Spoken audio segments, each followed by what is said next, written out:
오늘의 말씀 욥기 13장 1절부터 19절 말씀. 하나님 아버지, 화요일 아침 이 시간에도 주님의 은혜를 한 마음으로 주 앞에 나오게 하시니 감사합니다.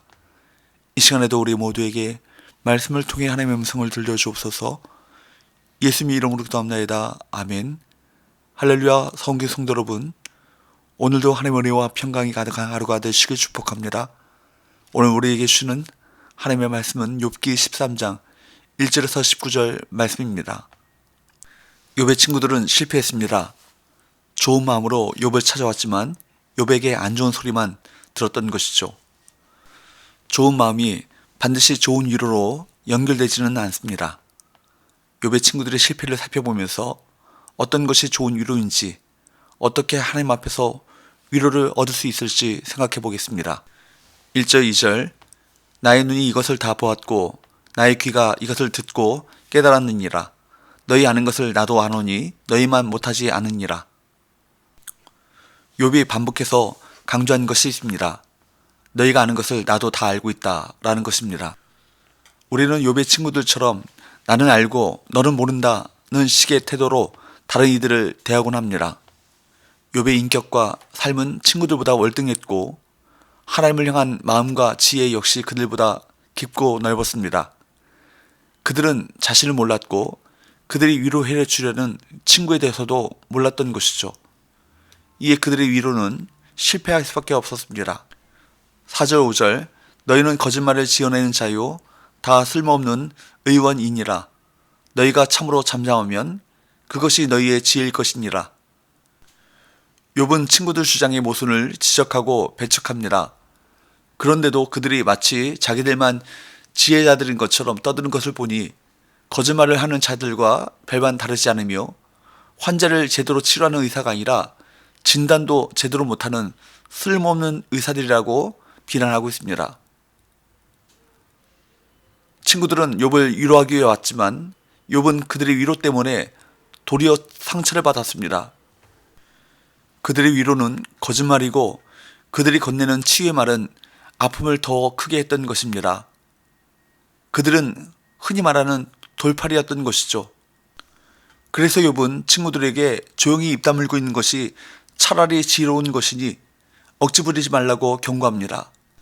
그래서 욥은 그들과 같이 불완전하고 어리석은 자들과 변론하기보다 3절 말씀과 같이 전능자이신 하나님과 변론하겠다고 말하고 있는 것입니다. 하나님은 전지전능하시고 완전하신 분이시므로 하나님 앞에서 변론하고 심판을 당해야 한다면 차라리 감사하겠다는 것입니다. 여러분, 남을 위로하거나 치유해주기 위해서는 정확한 지식과 지혜, 그리고 무엇보다 아픈 사람의 상처와 그의 마음을 공감하고 이해하려는 마음이 있어야 합니다. 공감하려는 마음이 없는 사람은 상대방의 마음뿐 아니라 상황과 처지조차 이해하지 못합니다. 누군가를 위로하고 치유해주기 위해서는 우리는 말씀에 대한 바른 지식과 공감하는 마음을 갖도록 힘써야 할 것입니다. 욥은 4절에서 친구들의 말이 거짓말이라고 말한 후에 7절에서는 친구들의 말이 속임수라고 비난합니다. 그들의 말이 경건한 것처럼 보여도 실제로는 자신들을 위한 말이었기 때문입니다. 10절 말씀과 같이 그들은 하나님의 의가 아니라 자신들의 낯을 구하고 있었습니다. 경건의 모양만 있었지 실상은 자기 의를 드러내려는 사람이었던 것이죠. 따라서 말의 외양은 화려하지만 결코 다른 이를 진정으로 위로하거나 세울 수 있는 능력이 없었습니다. 그런데 사실 세 친구들이 욥의 말을 반박한 가장 큰 이유는 무엇이었을까요? 두려움이었을 것입니다.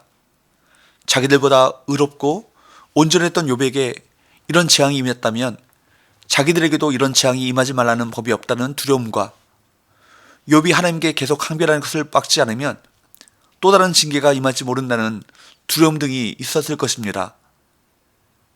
그러나 욥은 그들에게 뭐라고 말합니까? 13절 너희는 잠잠하고 나를 버려두어 말하게 하라. 무슨 일이 닥치든지 내가 당하리라. 욥은 무슨 일이 닥치든지 내가 당하겠다 그렇게 말하면서 친구들의 입을 막습니다. 그리고 욥은 14절 15절에서 뭐라고 말합니까? 내가 어찌하여 내 살을 내 이로 물고 내 생명을 내 손에 두겠느냐. 그가 나를 죽이시리니 내가 희망이 없노라. 그러나 그의 앞에서 내 행위를 아뢰리라. 욥은 14절 말씀과 같이 자기 살이 물려서 피가 날 정도로 이를 악물고서라도 자기 생명을 지켜야 한다는 위태로운 상황에 몰려있지만, 그리고 15절 말씀과 같이 하나님이 곧 자기를 죽이실 것이기에 자기에게 소망이 전혀 없다는 것을 잘 알고 있지만, 그럼에도 불구하고 자신의 억울한 상황을 하나님 앞에 아뢰겠다고 다짐합니다. 욥은 16절에서 이렇게 말합니다. 경건하지 않은 자는 그의 앞에 이르지 못하나니 이것이 나의 구원이 되리라. 욥은 경건하지 않은 사람이 거룩하신 하나님 앞에 나갈 수 없다는 것을 잘 알기에 자신이 만일 하나님 앞에 설 수 있다면 그것은 곧 자신의 구원, 즉 무죄가 입증된 것이라고 추론합니다. 그리고 욥은 17절에서 19절의 말씀에서 단호하게 이렇게 말하죠. 너희들은 내 말을 분명히 들으라. 내가 너희 귀에 알려줄 것이 있느니라. 보라, 내가 내 사정을 진술하였거니와 내가 정의롭다함을 얻을 줄 아노라. 나와 변론할 자가 누구이랴. 그러면 내가 잠잠하고 기운이 끊어지리라. 욥의 의지와 결단은 누구도 막을 수 없습니다. 그는 친구들에게 자신의 말에 주의를 기울일 것을 요청합니다. 그는 자신의 정당함을 확신하고 있습니다. 무죄를 확신하고 있기에 누구와도 변론할 수 있음을 주장하고 있습니다. 누군가 욥을 정죄하고 고소할 거리를 찾아낸다면 욥은 변명하지 않고 죽을 각오를 하겠다는 것입니다. 그만큼 욥은 무죄함에도 불구하고 징계를 받고 있다고 확신하는 것입니다. 여러분, 우리가 타인의 불행 앞에 서야 할 때가 있습니다.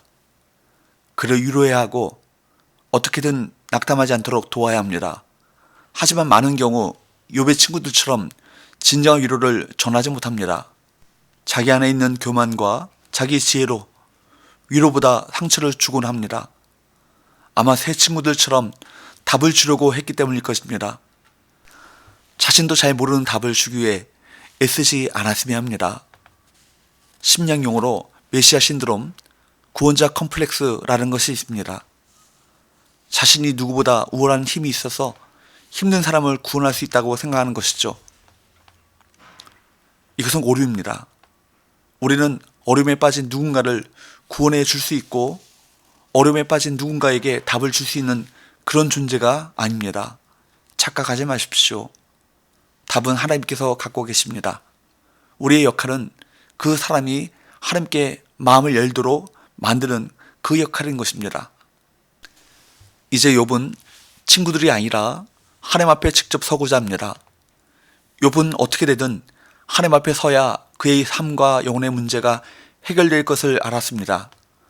어찌 보면 신앙은 불필요한 것들을 줄여가는 과정처럼 보이기도 합니다.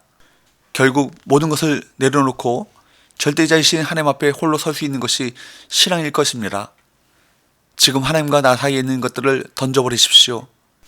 그것들이 중요해 보일 수 있지만 결코 중요할 수 없는 것들입니다. 어떤 의미에서 사람의 위로는 진정한 위로가 될 수 없습니다. 함께 부둥켜 안고 울어도 결국 자기를 위해, 자기 의를 위해 말하게 되기 때문입니다.